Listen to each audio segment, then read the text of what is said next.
Hello, everybody. Welcome to an emergency podcast edition of Hawk Blogger Mornings. I'm Brian Nemhauser, and you can find me on Twitter and on Instagram at Hawk Blogger. Folks, it's getting a little bit dicey over there in San Francisco, or Santa Clara, as the case may be. Um, we uh, we just got news that Brandon Aiyuk has officially requested a trade from the San Francisco 49ers. This is the best receiver on this roster. He is a top 10 receiver in the NFL. He was, after Christian McCaffrey, their most dangerous weapon on offense last year. Not only is Brandon Aiyuk their best receiver, he is a absolute beast as a blocker in the run game. So an underrated part of a potential Brandon Aiyuk exit, we'll get into all that in just a second, is the potential impact on the running game for the 49ers. Very few people will talk about that, but I will, because this guy is a very special blocking receiver. We'll get into that in a little bit. This is one of the benefits of me deciding to go essentially full time on Seahawks coverage this season. If you didn't hear, I made that decision a week ago. I am setting aside all the tech jobs that I normally do and that have been asking for interviews and things of that. And I am going to do only Seahawks coverage the rest of this year. And so when a story like this breaks that honestly has particularly meaningful implications for the Seahawks and the NFC West, I'll do my best to come right on here and cover it right away. I admit I was on my way out the door for a hike on a beautiful day. My dog is actually sitting in my car, doors open so he can get out, but Finn is not happy about the Brandon Aiyuk news breaking when it did. But here we are. It's a fascinating story that is developing. And I think this has potential implications for what's going on with that 49ers franchise overall. So, we've got a 49ers team that, from my perspective, has already peaked, but this is really their last year potentially of having all their best players together.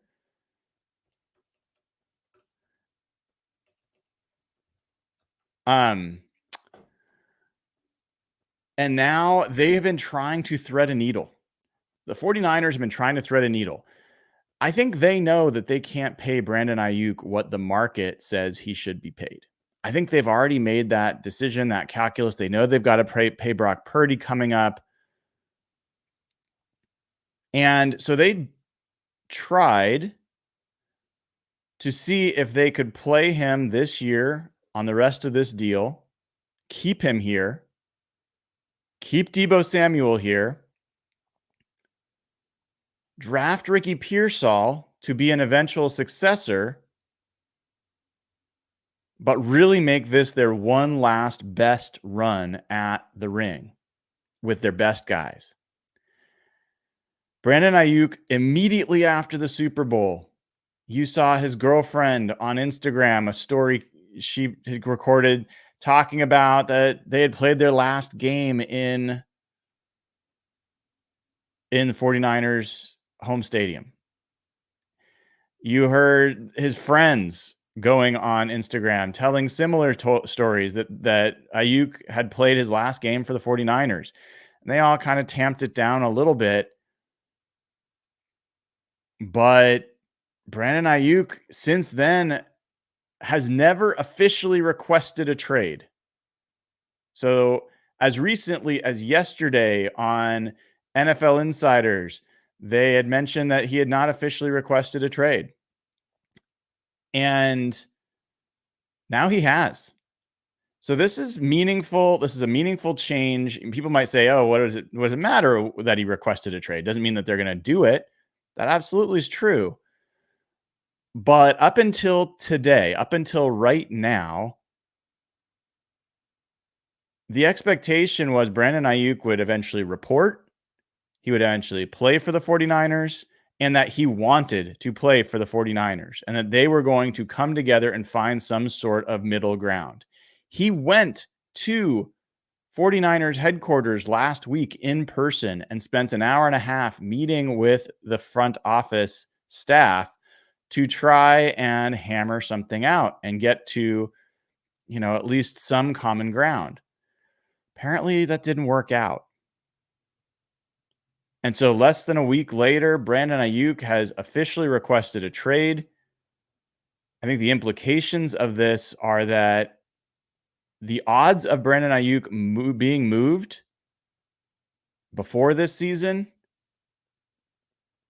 even begins, I think is over 50-50.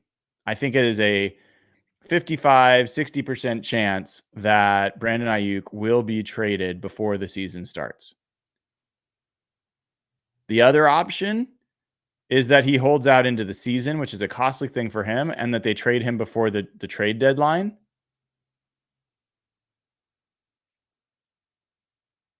I think the odds that Brandon Aiyuk is going to play this full season with the 49ers has dropped quite a bit as of this news that's breaking.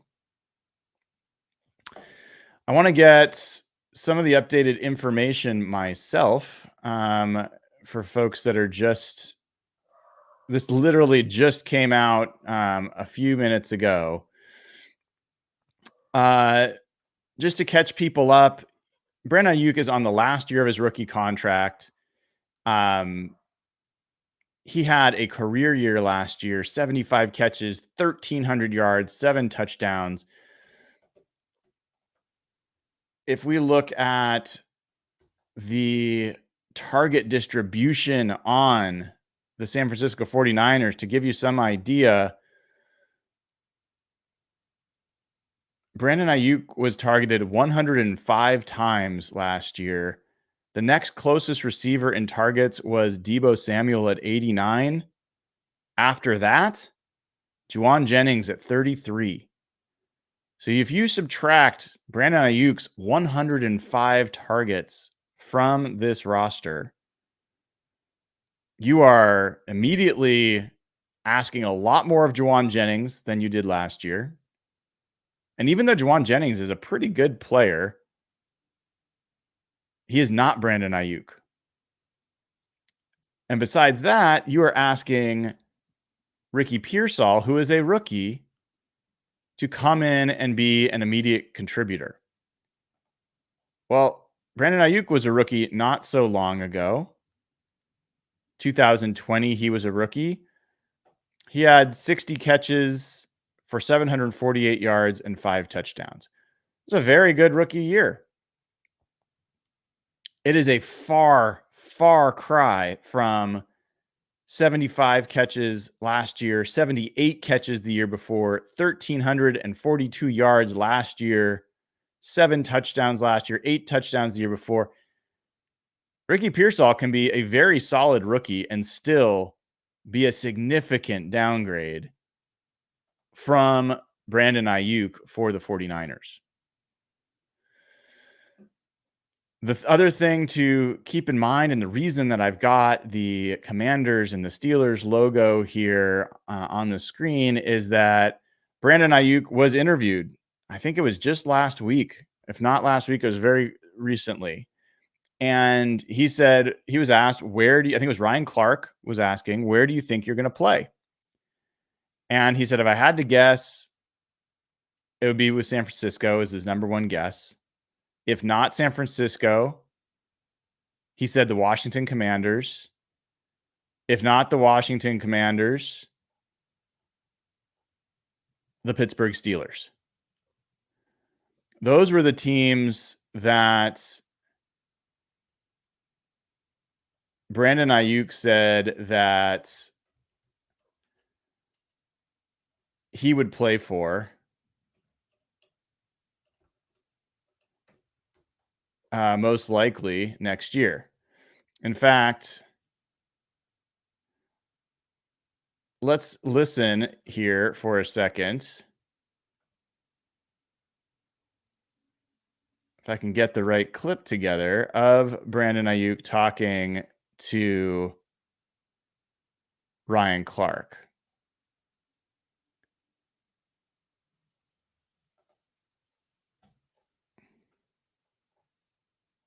All right. Let me find the right.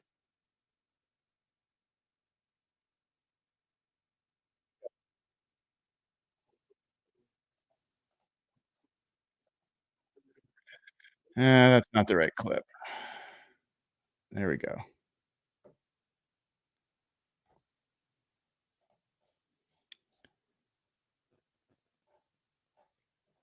Not worth it. Gonna not keep playing this, but if I find it, I will play it for you. Trust me that he said, if not the Washington Commanders, it would be the Pittsburgh Steelers. We know the Steelers have been looking to add. They've been actually the most commonly rumored to be looking at Brandon Ayuk. One of the challenges and what's kept the 49ers from moving Aiyuk beyond the fact that they want to keep him on the roster is that the 49ers don't really want draft picks. They want to win now. And so the Steelers could offer them, some first round picks or second round picks or whatever, but that's not going to help them win this year. That is just a straight subtraction of talent. One of the rumors that I think Grant Cohen started, I don't believe anyone else had started this, but I think it's a valid one, is with the Washington Commanders.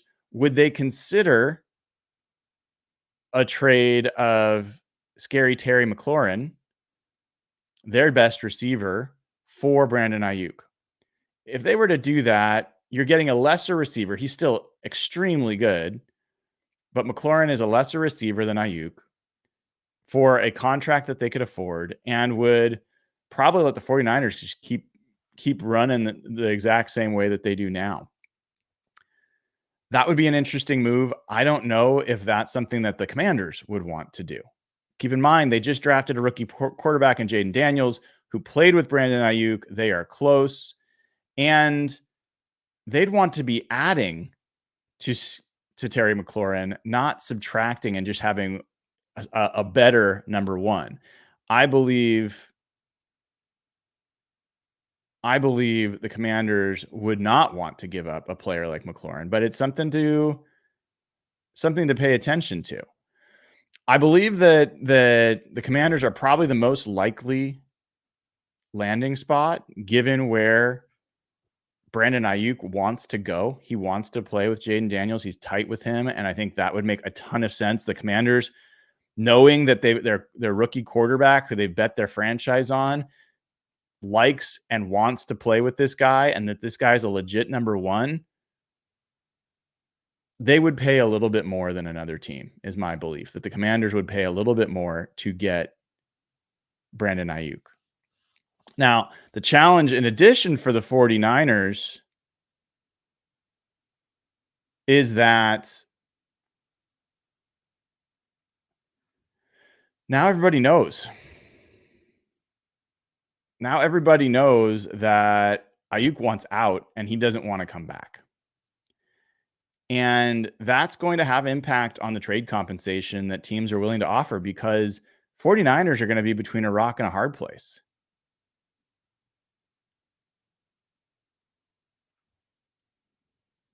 So what the compensation would be, I mean, if you look at the AJ Brown trade from a few years ago, this was back in 2022.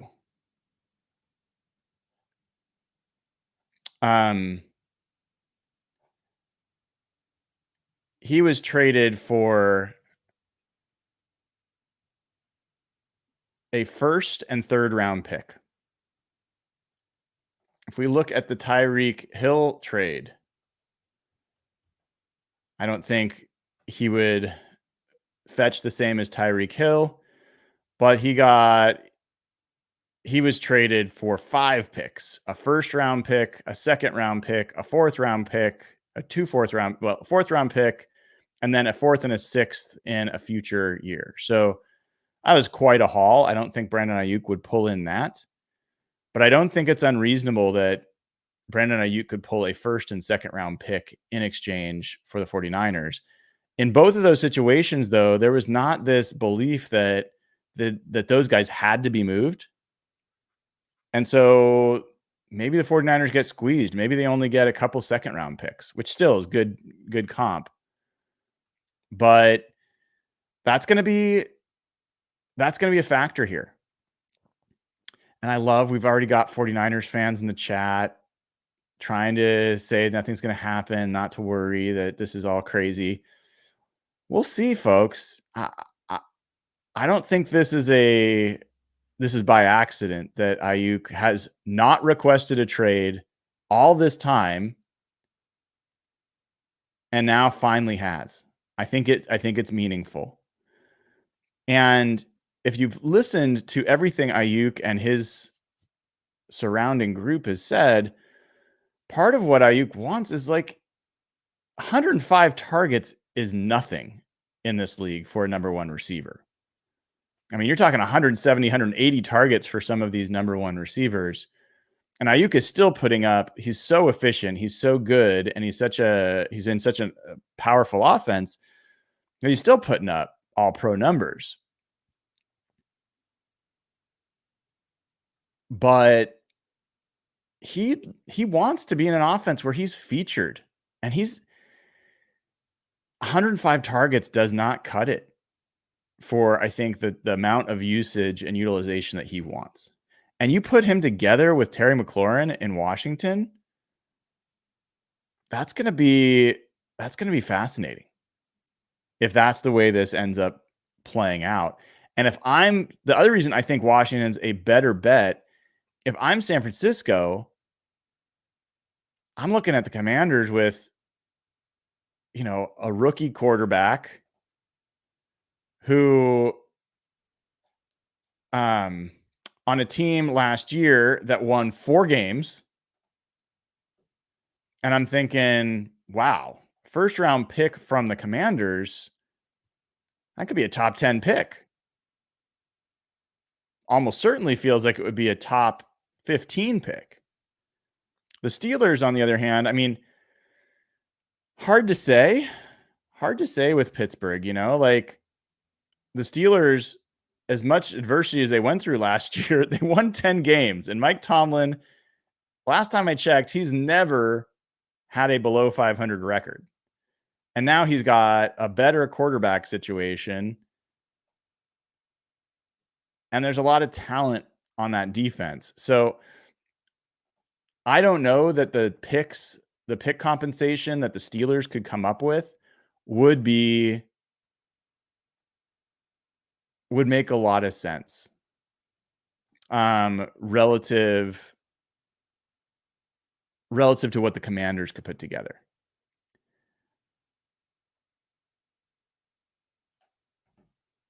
It's also interesting here. The other ripple effect is that Brandon Aiyuk and Deebo Samuel are very tight. One of the things that Deebo Samuel has, as talented as he has been, he is not the most durable dude. He plays hard. He takes contact. And he does not play every game, every season. But one of the things that has mitigated that challenge for the 49ers has been Brandon Aiyuk's always there. So now if Aiyuk's gone and Deebo Samuel's just his normal self and is injured for 5-6 games, whatever it ends up being, 3-4 games, the impact of that injury is going to be significantly more with Brandon Aiyuk gone than it would be if he was there.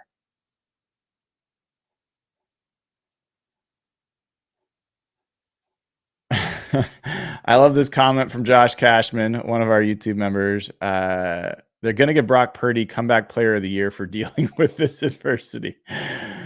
Yeah, yeah. I mean, that's another kind of angle to this is Brock Purdy has never played in the NFL without the best supporting cast in the league. And that's coming from person that believes Brock Purdy's a good quarterback. I'm not in the camp that says, "Oh, he's only a product of the players around him." I think Brock Purdy has been a very, very good quarterback, and I wish he wasn't, but he is. But you can't tell me that he hasn't had significant advantages coming into the league. I don't think any rookie quarterback has had as good of a situation as he had with Kyle Shanahan as a coach, with the best left tackle in the league, maybe of this generation, the best receiving crew from a running back, receiver, tight end combination in the NFL. You subtract your best receiver off of that, that's rough. The other thing is Brandon Aiyuk. Brandon Aiyuk is 26. If you look at the 49ers roster and you look at the ages of some of these guys, George Kittle is 31. Deebo Samuel, 28. Christian McCaffrey, even 28. For running backs, that starts to get close to it, like that's a little bit older. Juwan Jennings is 27, 26, whatever it might be.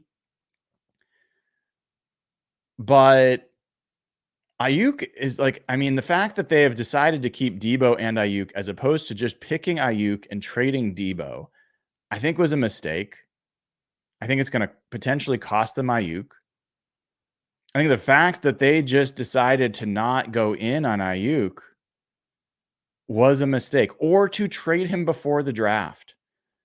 They had every opportunity. They could be sitting there right now with a draft that included multiple first round picks. If they had decided the Jaguars 100% would have traded their pick, which was what was it? Were they 17? I think they were 17. Yeah, 17th overall. They 100% would have traded that and potentially a second round pick for Brandon Aiyuk. Who did the Jaguars pick at 23 when they traded back from 17? Brian Thomas Jr. So maybe they would have liked Ricky Pearsall anyway, and they would have drafted him at the end. But you know who was picked after? Here's some of the players that were picked from 17 on if the 49ers had made that trade with the Jags before the draft this year. Dallas Turner was picked at 17 by Minnesota. You're telling me that the 49ers wouldn't look better right now with Dallas Turner and Ricky Pearsall as their 2 first-round picks and Aiyuk somewhere else, as opposed to what picks for next year, whatever that's going to look like? After Dallas Turner, Amarius Mims, tackle, a guy that is incredibly talented, and the 49ers know they're in the final years, or maybe the final year, of Trent Williams, and the rest of that offensive line is trash. Jared Verse was picked in number 19. Troy Fautanu, again, another quality lineman. Then Chop Robinson, then Kenyon Mitchell. There were a ton of players that the 49ers could have had if they had made the move, bit the bullet, and got their maximum deal for Brandon Aiyuk before the draft. But they decided to get cute and trade away, decided to hold on and see if they could kind of fool Brandon Aiyuk into sticking around. And then part of their massive miscalculation is that they thought the market wouldn't move so much that they would lose touch with him. Brandon Aiyuk they were talking about he would be comfortable with like a $26 million a year deal, less than even DK was going to be paid. And then you had I mean, the amount of receiver deals that have been signed. Let's take a look at just the receiver deals that have been signed this year. I mean, they're crazy. Justin Jefferson gets 35 million a year. AJ Brown gets 32 million a year. Amon-Ra St. Brown gets 30 million a year. Tyreek Hill's already at 30 million. Jalen Waddle gets 28 million a year. You think Brandon Aiyuk's going to take less than Jalen Waddle? I mean, Jalen Waddle is a playmaker. I'm not saying he's not, but he is not Brandon Aiyuk.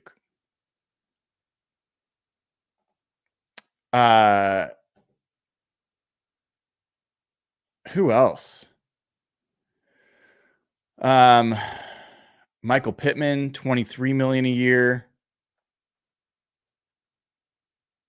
There's a lot of guys that got paid, and the 49ers lost control of the situation at that point. Got a comment from one of our YouTube members, Taylor E. Taylor, so glad to have you as a YouTube member. Thank you for supporting the show. Doesn't this hurt his trade value slightly now that the whole league knows he wants out of town? It does. I mentioned that a little bit earlier. 100%. 100% it does.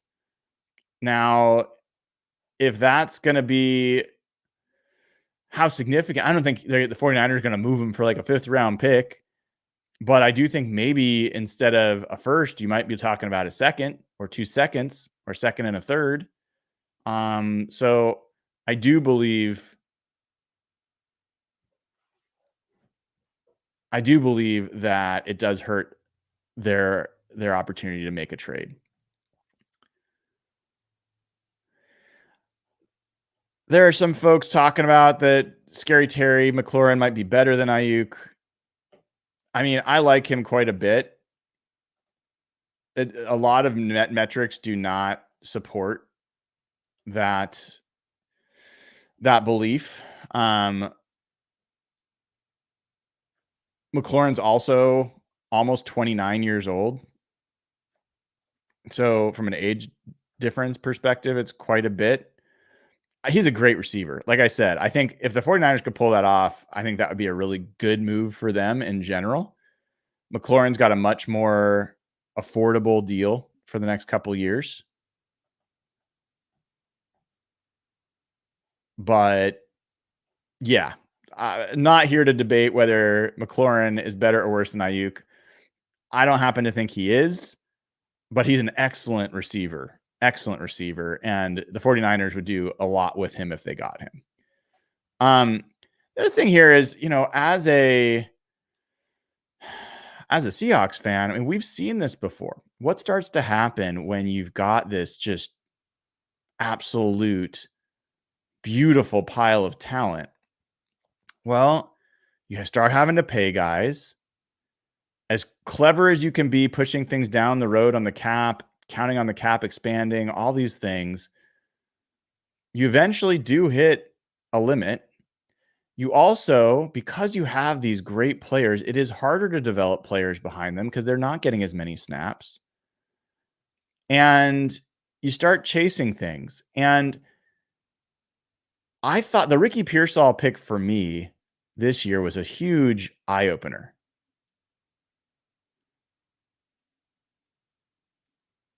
I thought, and I still think, the 49ers' biggest issue is Trent Williams and his future and that offensive line. And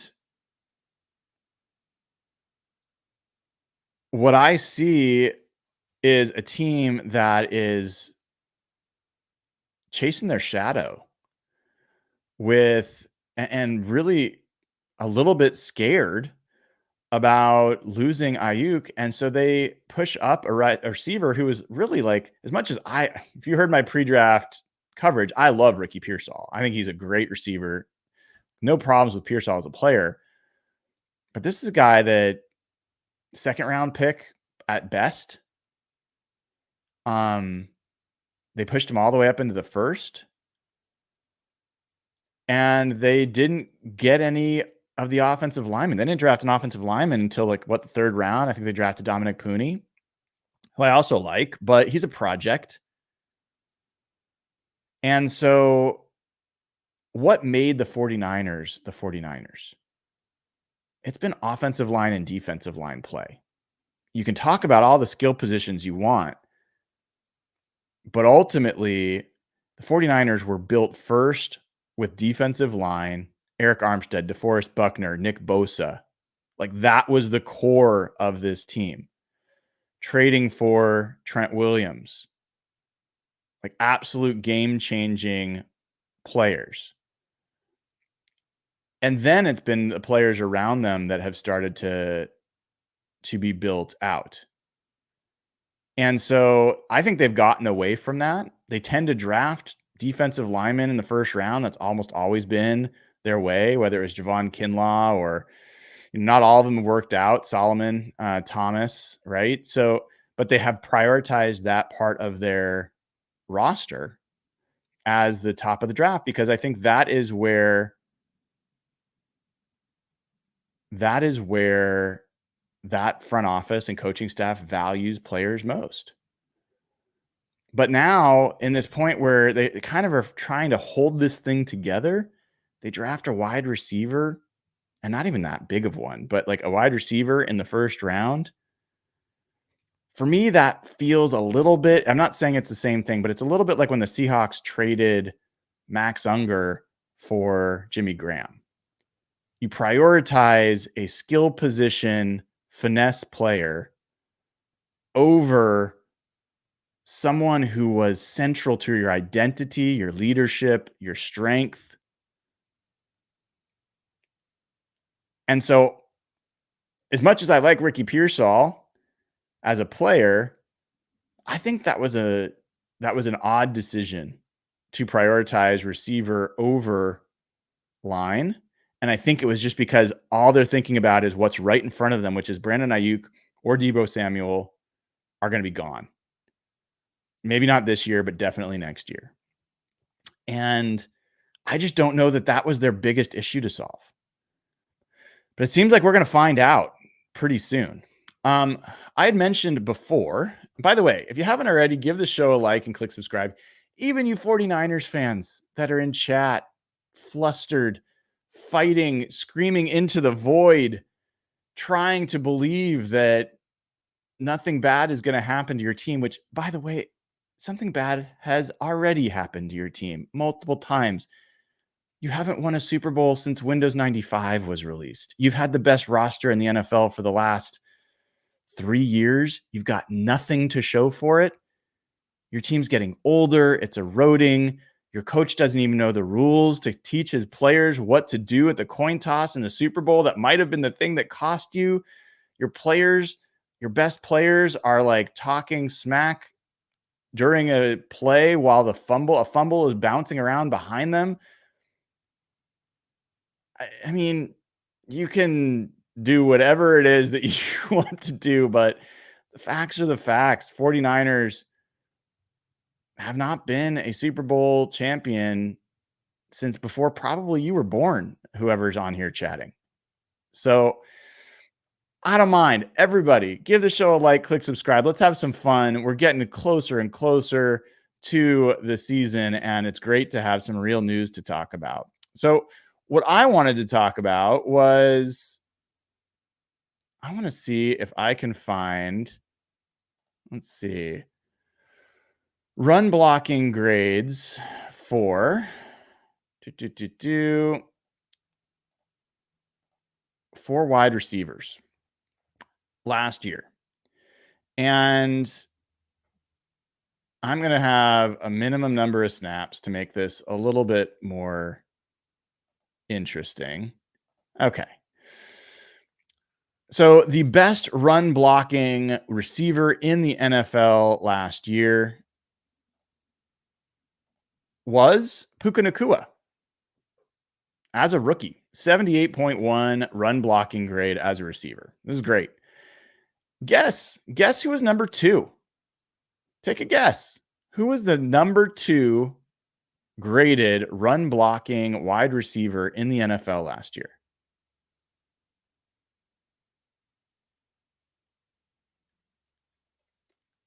I don't hear it yet. Number 2 ranked blocking receiver in the NFL last year was the one and only Jake Bobo, my friends. 77.6 grade, just below Puka Nacua. Number 3, I mentioned him already, Juwan Jennings, 77.2. Juwan Jennings is an excellent blocking receiver, one of the best in the league. Nico Collins was number 4 for the Texans, and number 5 was Brandon Aiyuk. If you don't think Brandon Aiyuk has an impact on the 49ers run game, you are wrong. This will be, assuming Aiyuk gets moved, this will be the part of the move that the least number of people will understand or talk about. All those outside zone plays, those pick and pulls that they run are often to Brandon Aiyuk's side. When Christian McCaffrey not only breaks through the initial line, but through the secondary, it is often because Brandon Aiyuk is locking up the guy he is supposed to be blocking. And if you slow down that 49ers run game just a little, that is when that offense really starts to gum up. It's not going to be bad. I don't believe Kyle Shanahan has bad offense in his makeup. He will always have a good offense. I have a ton of respect for him as an offensive play caller. But if you can slow down that run game, they are a very different animal. And Brandon Aiyuk is absolutely a part of that calculus. Now, it would probably mean you'd get more Juwan Jennings. Maybe you're just trading out from a run blocking perspective, one for one. But here's the thing. They often had 3 receivers on the field, and so you had Juwan Jennings and Brandon Aiyuk on the field, and so you had 2 of the 5 best run blocking wide receivers in the NFL on the same team, on the same field at the same time. Can't do that anymore. And I'm telling you, I mean, I'll do a quick look. I would be shocked if Ricky Pearsall was a good blocking receiver. Let's take a look. Ricky Pearsall. His grades. Oh, let's just look at last season. His run blocking grades were not good.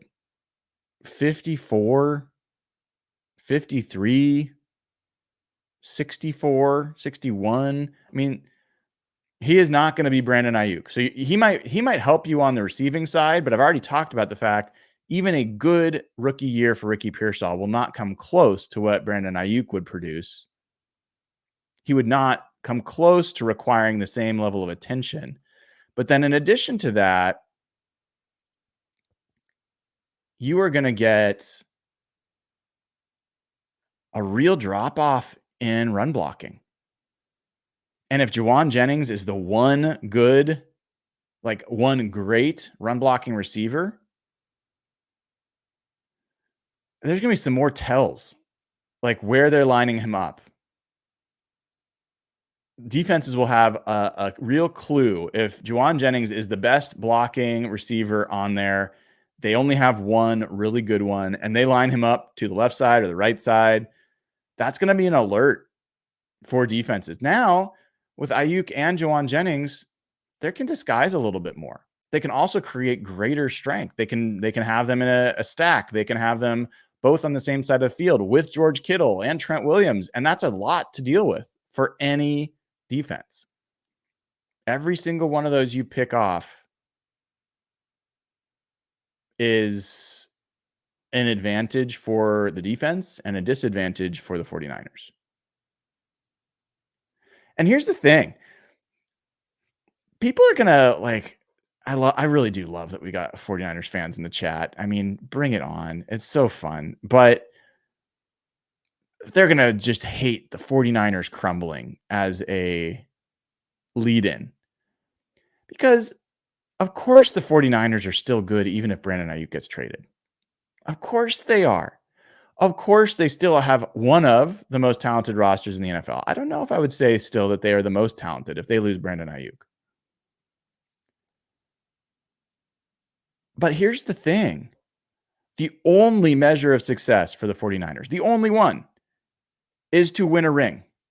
That's it. If they get to the Super Bowl and lose again, we're going to see how many more videos of 49ers fans throwing things at their TVs, putting their foot through their big screens, like lighting things on fire. Nobody felt like it was success when they've gone to the Super Bowl and lost. The only time that comes up is when they're trying to fight off trolls like me who remind them that they haven't won anything since Windows 95 was out, since, Apple was still trying to figure out if Steve Jobs was going to be part of their future. Bill Clinton was the president, this was how long ago it's been since the 49ers won a Super Bowl. So the point is, every little cut reduces their probability of winning the Super Bowl. And this isn't a little cut. This is their best receiver. He is one of their most consistent weapons. Deebo Samuel can be guarded as a receiver. It's been proven time and again. Go look at the Super Bowl. Deebo Samuel is an amazing playmaker. He's an amazing physical specimen. He gets injured, and he is not the route runner. He is not the get open guy the way that Brandon Aiyuk is. You take Brandon Aiyuk off this roster, I guarantee you are taking a significant drop in probability of winning a Super Bowl. And if you don't win this year, it's another year older for George Kittle, another year older for Trent Williams. Does Trent Williams stick around? Does he finally just hang it up? Does he get hurt this year? He started to show some signs of aging last year. So you might think it's hyperbole to say that they are crumbling. But to me, it is a significant step back for a team that already has proven at their peak. They were pretty damn healthy last year in the Super Bowl. They kind of had everybody. And they didn't win. They even played pretty well, and they didn't win. So you're telling me they're going to have the same amount of injury luck in the good way. You're going to tell me that they're going to play at that peak level. You're going to tell me that they get all the way through the playoffs. They made the Super Bowl after 2 playoff games they had no business winning. They were behind in both of those games. Absolute fluky plays, absolute choke jobs by the Packers and the Lions, or they don't even make the Super Bowl last year. The Lions are meaningfully better this year than they were last year. Seahawks are going to get a chance to test that out after they make their 3rd straight visit to Detroit early this year. The Packers, I believe, are going to be significantly better than they were last year and are younger, much younger than the 49ers. I don't know. I think that this is a pretty darn big deal. And even if 49ers fans wish it wasn't and will try to scream about how it isn't, I think we all know that in their heart of hearts, they're pretty damn upset about this. They know what it would mean. So, look, big news. I am curious. I'm going to see, let's see if I can find some odds real quick for any other teams that might be in the market for Brandon Aiyuk. Um, this is as of the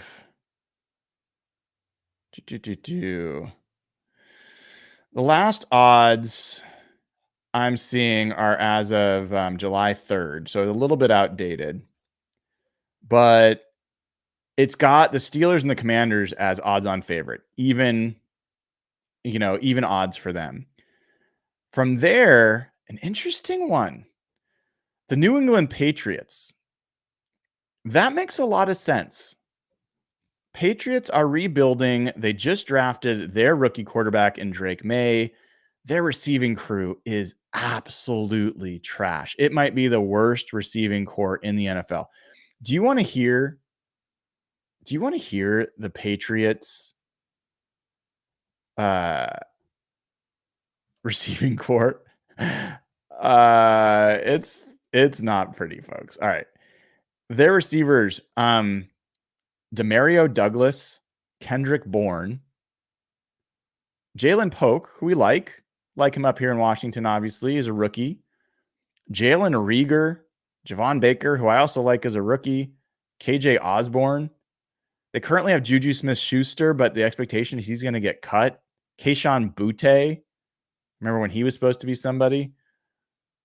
I mean, it is barren. So I can imagine the Patriots being willing to make a big move and talk about good draft compensation. That team's going to be trash. They will be worse than the Commanders. And so if they offer a first round pick, I'm jumping at that if I'm the 49ers, because that easily could be a top 5 pick. Easily. So the Patriots are a sleeper. I think that's a sleeper team. The Broncos were even odds with the Patriots. And the Broncos, again, another team that just drafted their rookie quarterback in Bo Nix. Wouldn't that be fascinating if the Seahawks play Brandon Aiyuk in week 1 with Denver? And that wide receiver crew also not good. Cortland Sutton's their big guy. He's really at best a number 2.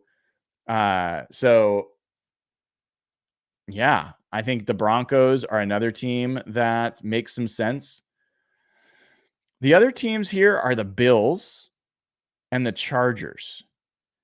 Chargers make some sense, knowing what Jim Harbaugh likes to do in the run game and the physical play, knowing that they gave up some receivers this year in Mike Williams, Keenan Allen. They've already got Justin Herbert. It could make some sense, although I just don't think their compensation is going to be measurable. Similarly with the Bills, not sure I see what they're going to be able to offer that would entice the 49ers. But I think this top 4 is a legitimate top 4. Steelers, Commanders, Patriots, and Broncos are all teams that I think could make some sense to make a move. Interestingly, I mean, the Seahawks are scheduled to play 2 of those teams this season.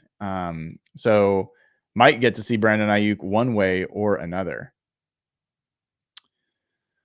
Folks, please take a moment, give the show a like, click subscribe. I would really appreciate it.